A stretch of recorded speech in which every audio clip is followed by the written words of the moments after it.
यह जो सत्संग हम आप जिस सत्संग में बैठे हैं, इस सत्संग का जो आयोजन हुआ है, इसमें योग युक्त भक्ति का प्रचार किया जाता है। लेकिन यह योग ऐसे नहीं होता। संत सद्गुरु महाराज ने कहने की कृपा की है कि दृष्टि युगल कर सन्मुख दीजे। ये प्रतिदिन हम आप आरती में गाते हैं। आरती तन मंदिर में कीजे,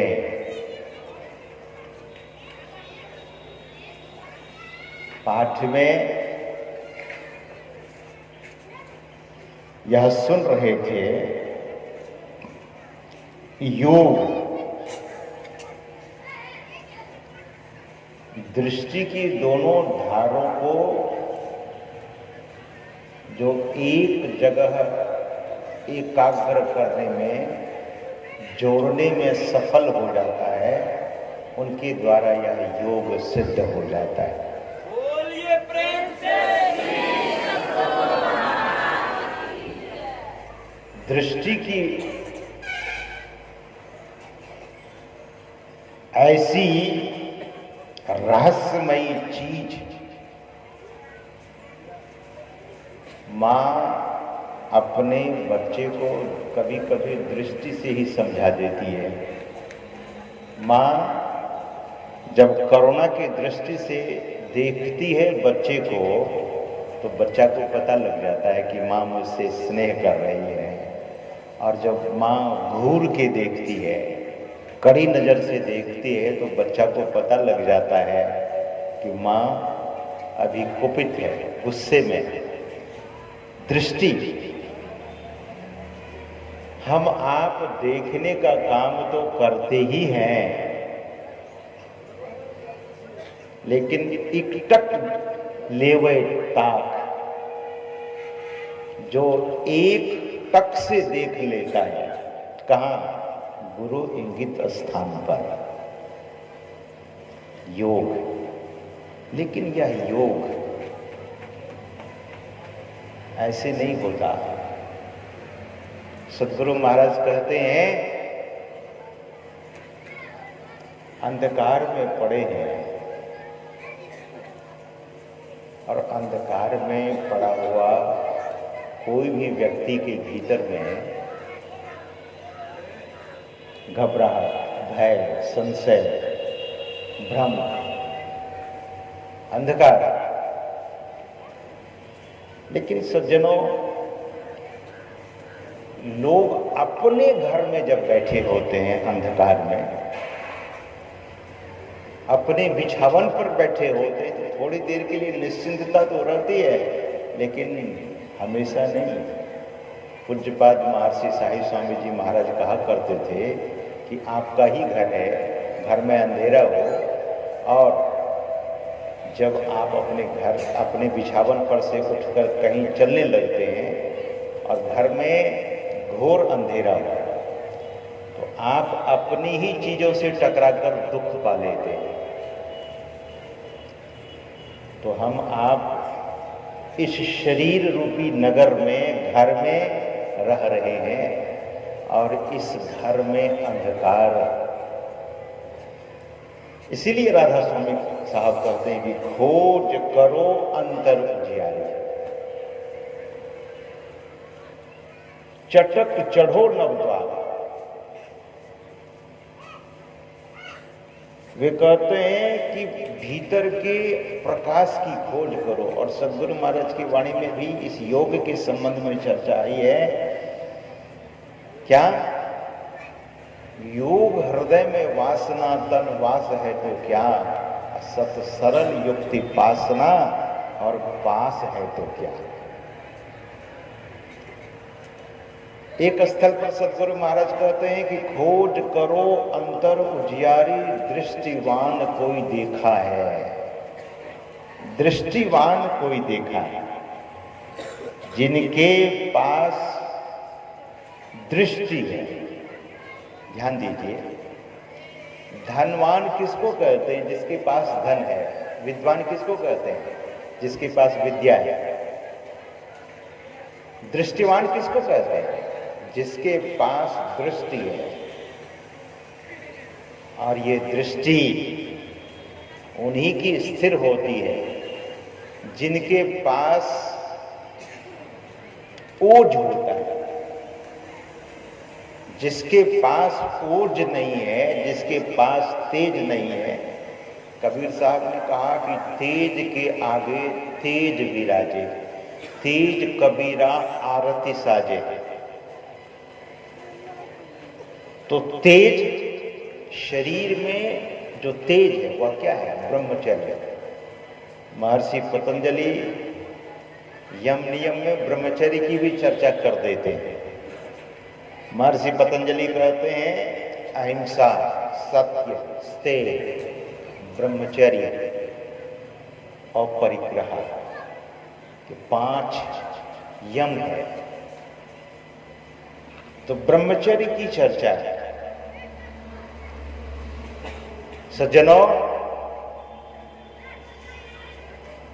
दृष्टिवान वही हो सकता है जिसके भीतर में तेज, जो ऊर्ध्वरेता है। जो ऊर्ध्वरेता नहीं है, जो ब्रह्मचर्य नहीं है, जो ब्रह्मचर्य का पालन नहीं करते हैं, तो ब्रह्म का दर्शन भी बहुत मुश्किल है। 3 बात: ब्रह्मचर्य और ब्रह्मवेला में उठना। जो ब्रह्मवेला में उठते हैं, जगते हैं और ब्रह्मवेला में बैठकर ब्रह्म का ध्यान करते हैं, उन्हीं को ब्रह्म का दर्शन होता है, उन्हीं को ब्रह्माग्नि की प्राप्ति होती है। और जो मनमानी तरीके से जीवन को जीते हैं, उनके लिए नहीं। लोग सोचते हैं कि जैसे बिजली का बल्ब जलाना होता है तो बटन दबाया रोशनी हो जाती है, लेकिन आपको पता है कि बटन लगाने में भी समय लगा, बटन लगाने में धन लगा, बटन लगाने का युक्ति किया गया। बटन तो तब, जैसे कोई सिद्ध संत हैं, अंदर की ओर दृष्टि करते तो उनको ब्रह्म तेज, ब्रह्म का दर्शन हो जाता है। लेकिन जीवन में उसने बहुत तप किया है, अपनी रक्षा की है। पूज्यपाद महर्षि शाही स्वामी जी महाराज एक बार सुना रहे थे हम लोगों को कि संत सदगुरु महाराज ने अपने शिष्यों से पूछा कि योगी किसे कहते हैं। सबों से पूछा, अंत में पूज्यपाद ने कहा कि सदगुरु महाराज मुझसे भी पूछा, मुझसे भी पूछने की कृपा की। तो मैंने कहा कि जो अपने को योग्यता है वही योगी है। तो संत सदगुरु महाराज ने कहा कि सबसे सटीक उत्तर शाही स्वामी जी महाराज का है। मतलब जो अपनी रक्षा करता है,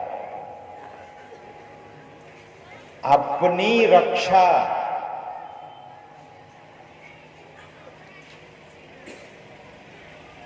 हम आप योग कैसे करें? तो सदगुरु महाराज कहते हैं कि वही योग कर सकता है। हम आपको योग कैसे करना चाहिए? दृष्टि युगल कर सन्मुख दीजय, ये आरती में प्रतिदिन हम आप गाते हैं, जो दृष्टि युगल का, लेकिन वही खोज सकता है जो दृष्टिवान है। गुरु भेदी का चरण सेव कर, गुरु भेदी का चरण सेव कर भक्त भेद पा लेता है, भक्त भेद पा लेते हैं। निस्दिन सूरत अधर पर कर कर अंधकार फट जाता है। ध्यान दीजिए, भोजन निस्दिन करते हैं यानी प्रतिदिन करते हैं, निस्दिन यानी रात्रि में भी करते हैं, निशा में भी, दिन में भी और निशा में भी यानी रात्रि में भी। 10 दिन भोजन नहीं करेंगे तो शरीर कमजोर हो जाएगा। क्यों? क्योंकि शरीर अन्नमय है। शरीर पंचकोश से निर्मित है। अन्नमय कोश, उसके बाद है प्राणमय कोश और मनोमय कोश और विज्ञानमय कोश, आनंदमय कोश। ये 5 कोश। शरीर तो अन्नमय कोश है। सज्जनों, अगर व्यक्ति अन्न छोड़ देता है तो कमजोर हो जाता है। भले लोगों की आंखें ठीक हो, लेकिन जो दृष्टि योग करेंगे वही दृष्टिवान हो जाएंगे, और जो दृष्टिवान होंगे वही योग कर सकेंगे। और यह होगा कब? भगवान श्री कृष्ण कहते हैं कि तद्विद्धि प्रणिपातेन परिप्रश्नेन सेवया उपदेक्ष्यन्ति ते ज्ञानम ज्ञानिनः तत्वदर्शिनः। भगवान श्री कृष्ण कहते हैं तद्विद्धि प्रणिपातेन, अर्जुन गुरु भेदी का चरण सेव कर। गुरु के सर्व समर्थ जो गुरु होते हैं उनका चरण सेव कर, उनकी सेवा कर। हम आपको किसी से कुछ लेना है तो जाकर दहाड़ेंगे, हल्ला करेंगे, डांटेंगे, फटकारेंगे तो मिलना मुश्किल हो जाएगा, उल्टा विवाद ही हो जाएगा। तब किसी चीज को पाना है तो विनम्रता के साथ। और यहाँ तो उस तत्व की प्राप्ति के लिए बात कही जा रही है, जिस तत्व को प्राप्त करने के बाद मनुष्य के जीवन की कंगाली समाप्त हो जाती है, मनुष्य के जीवन में शांति छाने लगती है। उस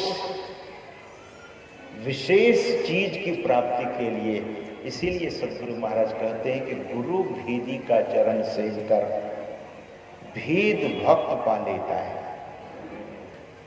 और भेद तो ले लिया और अभ्यास नहीं करेंगे तब। सद्गुरु महाराज कहते हैं कर्ता जो नित अभ्यास ना विश्वास है तो क्या, अभ्यास नहीं करेंगे, केवल विश्वास करेंगे कि हो जाएगा हो जाएगा, कब होगा।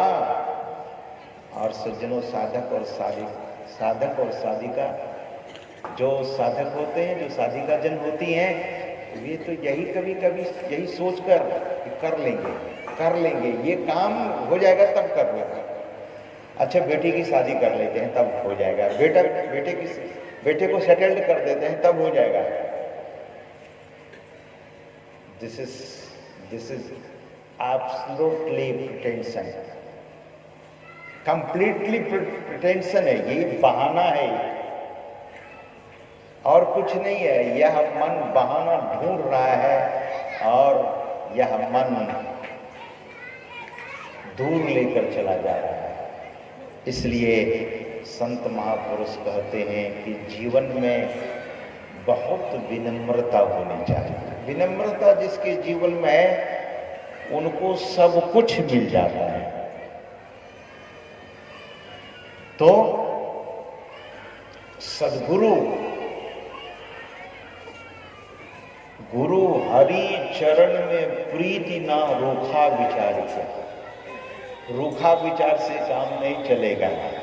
तब भाव जिसके भीतर है, प्रेम जिसके भीतर है, जिसके